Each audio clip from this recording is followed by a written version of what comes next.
За баярлалаа үзэгчдээ. Тэгэхээр дөнгөж сая 5 хүн доктортой хөгжлийн боловсрол 2 төслийн хүрээнд Хинтээ аймгийн Хэрлэн сумын Тэмүүжин цогцлбор сургууль дээр хэрэгжиж байгаа жижиг төслийн үйл ажиллагаатай товчхон бол танилцлаа. Тэгэхээр Тэмүүжин цогцлбор сургуулиас олуулсан эко сургууль хөтөлбөрт бол хамрагдсан ийм сургууль байгаа. Тэгээд байгаль орчин аялал жуулчлалын яам, боловсрол шинжилгээ ухааны яам, Швейцарын хөгжлийн агентлаг хамтран доктортой хөгжлийн боловсрол 2 төслийн хүрээнд зохион байгуулж байгаа доктортой хөгжлийг дэмжигч эко сургууль хөтөлбөрийн үндэсний 6 дугаар чуулган бол өнгөрсөн 3 дугаар сарын 4-ний өдөр бол амжилттай зохион байгуулаглаа. Тэгэхээр энэ чуулганы тухай мэдээллийг үзэгч та бүхэндээ өгөх гэж байна. Манай студид байгаль орчин мэдээлэл сургалтын төвийн хөтөлбөрийн менежер Бацэц хөрөгдсөн байна. Өглөөний мэнд үргээ сайхан амарсан уу? Өглөөний мэнд сайхан амарлаа. За баярлалаа. Чуулганы тухай мэдээлэл юуны өмнө хэлээд үгүй те. Тэгэхээр ер нь чуулганд хичнээн сургууль цэцэргийн хамт олон өргөдөж оролцов. Чуулганаар гол ярилцсан зүйлэр нь юу байна вэ? За эко доктортой хөгжлийг дэмжигч эко сургууль цэцэрлэг хөтөлбөрийн маань үндэсний 6 дахь чуулган амжилттай зохион байгуулагдлаа. За тус чуулганд бол 400 гаруй сургууль цэцэрлэгийн маань удирдах ажилтан, багш, за тэгээ харьяа албан газрын албан хаагчид, за аймаг нийслэлийн маань боловсрол шинжилгээ ухааны газар, байгаль орчны газрын маань мэрэгчлэлтэнгүүд хамрагдлаа. За энэ чуулганд бол нийтдээ 38 сургууль, 62 цэцэрлэг маань гэрээгээ өргөмжлөлөө ингэж гартаж авсан байгаа. Тэгэхээр эко сургууль хөтөлбөрт хамрагдсан сургуулиуд нь ямар шаардлага бий болох ёстой юм бэ? Тэр сургуулиар дамжигдаад нийгэмд болоод тухайн сургуульд суралцж байгаа сурагчид, багш эцэгчүүдэд ямар нөлөөллийг бий болгож иж тэр олуулсан эко сургууль гэдэг тэр хөтөлбөрийг өөртөө тэр ногоон түвхээр нь авдаг юм бэ? За энэ дэлхийн байгаль орчны боловсролын сан гэж байгаа. Түүний хэрэгжүүлдэг 5 үндсэн хөтөлбөрийн маань нэг нь эко сургууль хөтөлбөр байдаг.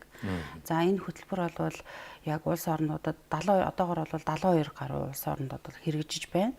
За Монгол улсын хувьд бол байгаль орчин мэдээлэл сургалтын төв маань албан ёсоор хэрэгжүүлж байгаа. За энэ хөтөлбөрт хамрагдсан нийт сургууль цэцэрлэгийнхэн маань бол яг удирдах ажилтан, багш, сурагч, ажилтан, эцэг эх тухайн орон нутгийн олон нийт ч юм уу те. Энэ бүх хүмүүс маань байгаль орчиндөө үзүүлэх төр сөрөг нөлөөллийг бууруулах, зөв зохистой хэрэглээг бий болгох ийм дадал туршилт бид нар бол чадахжуулахаар ингэж хичээж ажиллаж байна. За мөн энэ хөтөлбөрийн маань нэг онцлог бол доктортой хөгжлийн боловсролын үзэл санаа агуулгыг сургалт үйл ажиллагаагаар дамжуулдаг. За мөн нөгөө талаараа ISO 14001 стандартын суурийг бол тухайн сургалт цэцэрлэгт тавьж өгж байгаагаараа онцлогтой ийм хөтөлбөр байгаа. Хөтөлбөрийн агуулга ерөнхий боловсролын сургууль, сургуулийн өмнөх боловсрол гэдэг ингээд хоёроос ангилагдаад ингээд харахад бол бий болж байна. Тэгэхээр ер нь сургуулийн өмнөх боловсролд тэнд суралцж байгаа хүүхдүүд, багш ажилчдад за ерөнхий боловсролын сургууль суралцж байгаа хүүхэд, багш ажилчдын ялгаа нэр нь юунд байна вэ? Ерөнхийдөө бол саяны чуулганы маань онцлог энэ хөтөлбөрт хамрагдаж бүртгүүлж орж ирсэн сургууль цэцэрлэгийн маань тоо орширсан. 19 оноос эхлээд манай сургуулийн өмнөх боловсролын байгууллагууд маань нэлээд их манлайлалтай орж ирж байна. За мөн политехникийн коллежууд их орж ирж байна тий. За нийтдээ Монгол улсад 335 ерөнхий боловсролын сургууль байна. 189 цэцэрлэгтэй болсон байна. 6 коллежтой болсон байна манай энэ хөтөлбөр маань.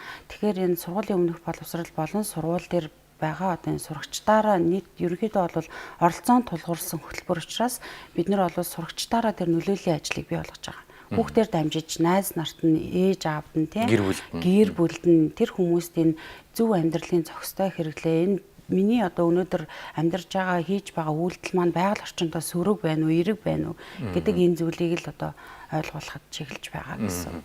Тэгэхээр дөнгөж сая тав дээрийн уртаалт бол яг Тэмүүжин цогцлбор сургууль дээр хэрэгжиж байгаа төслийн тухай мэдээлэл гарлаа. Тэндээс бол ингээ харахад за 597 сурагч за нийт сурагчдын нэг 60 орчим хувь нь өдөр болгон тодорхой хэмжээнд бол бэлэн бүтээгдэхүүн аваа шууд бол хэрэгжилж байгаа. Тэрний тод хэдэн хувь нь ундаа усны сав байна, хэдэн хувь нь гялгар утаар савлсан зүйл байна ч гэдэг юм. Ингээд тэрийгээр шууд байгальд ингээд хайж байна. Хогийн санд хайжаас байгаль бол ингээд гарчиж штэ. Тэгэхээр энийг тийм хүүхдүүд маань энэ одоо хор уршигтай маа байгальд ээлгүй зүйл юм аа. Тэгэхээр бидний сонголт зөв байж ирээдүйд одоо ингээд амьдралын зөв дадал хвшлийг бий болгоно гэсэн үндсэн ойлголтыг энэ эко сургууль хөтөлбөрөөр дамжуулаад бол авчиж जैन тий хүүхдүүд. Нөлөөлөл нь ер нь яаж нөлөөлж чадж үр дүн ер нь яаж гарч байгаа. Одоо тухайл энэ жил одоо эко сургууль хөтөлбөрт одоо хамрагдаад одоо гэргээгээ авч байгаа сургуулиуд за өмнөх одоо туршлагатай яг жишг болсон сайн жишээг түгээн дэлгэрүүлж байгаа сургуулийн хоорондын харилцаа ямар байна? Нийгэм цаг үеэд дагаад бол өөр бий болж штэ тий. Тийм. Тэгэхээр манай энэ хөтөлбөрт хамрагдсан энэ эко сургууль хөтөлбөрт хамрагдсан сургууль цэцэрлэгүүдийн маань яг хийж дадаж байгаа нэг зүйл байгаа. Энэ бол яг сургуулийн орчинтой холбоотой. За энэ одоо яриад байгаа хог хаягдал буюу экологийн уул мөртэй холбоотой үнэлгээний арга зүйд бол тухайн цэцэрлэг сургуулийн маань хамт олон чадахчдаг гэсэн үг. Тэгэхээр одоо Тэмүүжин цогцлбор сургууль маань саяны чуулганаар бол ногоон тугийн эзэд болсон байгаа. Энэ ногоон туг гэдэг маань олон улстай эко шошго буюу одоо бүх улс орон болгонд одоо авч байгаа хамгийн дээд өргөмж шагнал гэж ойлгож байна. Нэрийн утас болцсон тийм үү? За тэгэхээр энэ сургууль цэцэрлэгүүд маань яг эрчим хөөж ус, тээвэр, хог хаягдал гэсэн сэдвэрээ өөрсдийнх уул мөрийг хэмжиж байгаа байхгүй юу? Нэг гэсэндээ хэрэглээд байгаа ялгаруулад байгаа хог хаягдлынхаа хэмжээг эднэр маань ингээд сар болгон давтан хэмжээд дүгнээд за тэндээсээ ямар дүгнэлт гаргаж ийн вэхээр бид нэр одоо яг ингээд хүүхдүүдийн маань хунцар савны хэрэглээ ийм одоо төдий хэмжээтэй байна. Тэгвэл энэ хэрэглээ бид нэр ийм килограммаар бууруулнаа. Ингэж бууруулснаар тухайн хунцар савын байгальд одоо ялгаруулах те нөөц хүчлийн хийм уул мөрийг бид нэр тэдэн тооноор ингэж багасгах боломжтой гэдэг ийм одоо судалгаан дээр үндэслээд энэ Тэмүүжингийнхэн маань бол ийм төсөл хэрэгжүүлж байгаа.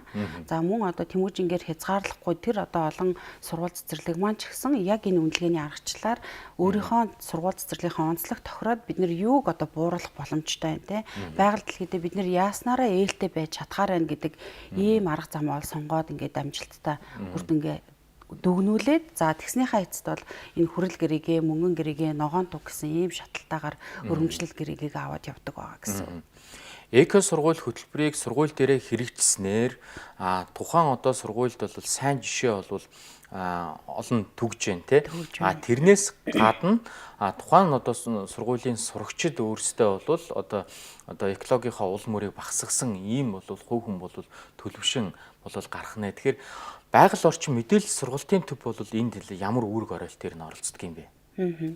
За манай байгаль орчин мэдээлэл сургалтын төв бол яг 2007 оноос эхлэн энэ эко сургууль хөтөлбөрийг туршин хэрэгжүүлсэн байгаа. За 2011 онд яг албан ёсоор бид нэр үндэсний оператор байгууллага болон одоо баталгаажсан Монгол улсын хувьд. Тэгэхээр энэ хөтөлбөрт одоо бүртгүүлж байгаа сургууль цэцэрлэг дээр бид нэр яг энэ хөтөлбөрийнхөө үндсэн суурь ойлголтыг эхлээд түгээдэг. Тухайн цэцэрлэгээс одоо 10 хүний бүрэлдэхүүн бишээ сургуулаас 10 хүний бүрэлдэхүүн цэцэрлэгээс 5 хүний бүрэлдэхүүнийг бүр сургагч багшаар бэлтгээд тухайн сургагч багш маань одоо сургууль цэцэрлэг дээрээ бусад одоо сургалтанд цугаагүй олон нийтийгээ чадахжуулдаг тий. За ингэснээрээ сургууль одоо бүхлээрээ ингэж ажиллах ийм механизм руу шилждэг байгаа. Ер нь бол манай байгууллагын одоо зорж байгаа ажил бол яг энэ одоо бүртгүүлсэн болон бүртгүүлэх гэж байгаа сургууль цэцэрлэгийг бол ногоон хөгжил доктортой хөгжлийн төлөө ийм сургууль цэцэрлэг болохын төлөө зорин ажиллаж байгаа гэсэн. Эко сургууль болохыг одоо тэмүүлж байгаа тэр ерөнхий боловсролын сургуулиудад хандаж ямар заавар зөвлөмжийг та бүхэн өгдөг вэ? За тэгэхээр бид нар бол энэ хөтөлбөрийг бол тусгайлан тэр аймагт энэ аймагт гэсэн зааг ерөөсөө байхгүй хэн бүхэнд нээлттэй за бүртгүүлэхийг хүссэн сургууль цэцэрлэг маань өөрсдөө эхлээд энэ хөтөлбөрийн талаарх ойлголтыг бид нараас авдаг байгаа. Тэгээд тэрнээс хин нэгнийг хүчээр ингэ суулгаж бас болохгүй. Энэ бол одоо юу гэдгийг миний өнөөдрийн одоо амьдарч ажиллаж байгаа орчин нөхцөл гэдэг өнцгөөсөө биш миний ирээдүйн хүүхдийн одоо сурах, ажиллах ийм орчин нөхцөл гэдэг өнцгөөс бүх одоо тэр багш сурагчдыг бол чадахжуулдаг байгаа. Чадахчсан багш нар эргээд бол нөлөөллийнхээ журмаар бусдад одоо түгэнд илэрүүлж гинөө тий? Яг зөв. Одоо тэгэхээр одоо хүрэл гэрээгээ мөнгөн гэрээгээ ногоон туг авсан сургууль цэцэрлэг маань хүрлийн одоо хувьд жишээлбэл тухайн одоо орон нутагтаа нэг сургууль цэцэрлэгтэйгээ түншилж ажилладаг тийм. Мөнгөн гэрээгээ өргөмжл авсан сургууль маань бол улсынхаа хэмжээнд аймаг дамнан одоо өөр сургууль цэцэрлэгтэйгээ түншилдэг. За ногоон туг өргөмжл авсан сургууль цэцэрлэг маань бүр олон улстай нэг сургууль цэцэрлэгтэйгээ түншилдэг. Иймэрхүү байдлаар энэ нөгөө сүлжээгээ бол бид нар энэ хөтөлбөрөөрөө дамжуулаад бас хамтын ажиллагааг нь хангаад ингэ явдаг байгаа. Энэ дээр бол байгаль орчин мэдээлэл сургалтын төв бол өөрсдөө жуулчлах ч юм уу тийм ингээд холбох гүүр нь болж ингэж ажилладаг байгаа. Тэгэхээр ерөөхдөө эко сургууль гэхээр манайхны нэг ойлголт юу байдаг вэ гэхээр манайх айгүй их ногоон байгууламжтай одоо зөндөө их цэцэг мод тарьчихсан.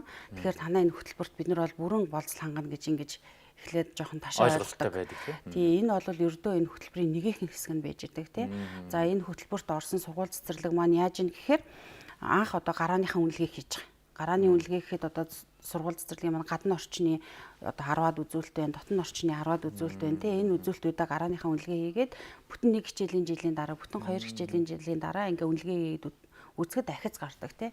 Энэ ахиц амжилт бол одоо тэр удирдах ажилтан багш сурагчдын маань одоо манлайллыг нийгэмд бий болгож байгаа тэр зүйл гэж ингэж харж байна. За баярлалаа. Тэгэхээр байнгын давтамж амьдралын зөв дадлаг хвшлэгүүдийг бол тухайн амжилтын бол бас суур үндэс бол болж өгнө. За ингээ бидний ярилцах цаг дуусч байна. Ажлын амжилт хүсье, өдрийг сайхан өнгөрүүлээрэй. За баярлалаа. Монголын үндэсний олон нийтийн телевизийн өглөө хөтөлбөр үргэлжлэн үзэгч та бүхэндээ хүрч байна. Монголын үндэсний олон нийтийн телевизийн 3 дугаар сарын 13-ны Нямгаргийн амралтын өдрөө өглөө хөтөлбөр үзэгч танд хүрлээ. За өнөөдөр студид хөтлөгч Чимэг Баяр миний бий болон хөтлөгч Бэлгүн Хангал, Бота Хулан нар танд мэдээллийг түгээлээ. Өнөөдөр амралтын өдөр учраас үзэгч та бүхэн гэр бүлийнхэнтэйгээ хайртай дотныхоо хүнтэй дурсамж дуран амралтаа өнгөрүүлээрэй. За мөн эх 7 хоногийн ажил үйлсэд амжилт хүсье. Баяртай үзэгчтэй маргааш энэ цагтаа шинэ мэдээлэлтэйгээр уулзцгаая.